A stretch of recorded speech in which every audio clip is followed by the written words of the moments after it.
এইটো মই একজাক্ট একটা নাম্বাৰটো ক'ব নোৱাৰোঁ, কিন্তু আজিৰ পৰা ষ্টাৰ্ট হৈছে। আগতে যিহেতু আমাৰ 3 বছৰ হ'ল আৰু নিযুত মইনা হোৱা, এতিয়া এই বছৰৰ পৰা নিযুত বাবুও ইনক্লুড হৈছে।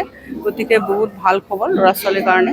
আৰু আমি মুখ্যমন্ত্ৰী ডাঙৰীয়াক ধন্যবাদ জনাব লাগিব যে নিযুত মইনাৰ লগতে নিযুত বাবুটো যিটো দিছে, এইটো বহুত ভাল পদক্ষেপ। উপকৃত হৈছে আমাৰ যিবিলাক নিযুত মইনা, যিবিলাক আমাৰ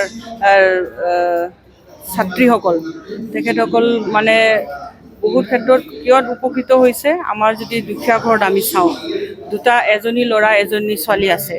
কেতিয়াবা ল'ৰাটোক পঢ়াব যাওঁতে ছোৱালীটোৱে ছেক্ৰিফাইচ কৰিব লগা হয়, কাৰণ মহিলা মানুহৰ ছেক্ৰিফাইচ কৰাৰ এইটো এটা ইনষ্টিং এটা থাকে। গতিকে এই ক্ষেত্ৰত যেতিয়া নিযুত মইনাটো দিলে, চবে পেৰেণ্টছবিলাকেও এনকাৰেজ হ'ল যে আমি যদি এনেকুৱা জলপানৰ অলপ চৰকাৰৰ পৰা কিবা এটা সুবিধা পাওঁ, তেতিয়া মানে ছোৱালীটো কণ্টিনিউ পঢ়া শুনাত আমি আগবঢ়াই লৈ যাব পাৰোঁ। আৰু ছোৱালীবিলাকৰ স্কুল ড্ৰপ আউট বা কলেজ ড্ৰপ আউটটো বহুত পৰিছে।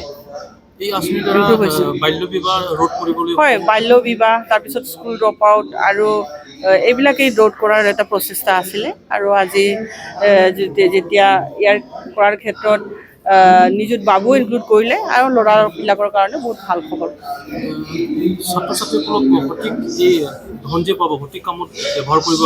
নিশ্চয় নিশ্চয় নিশ্চয় কৰিব।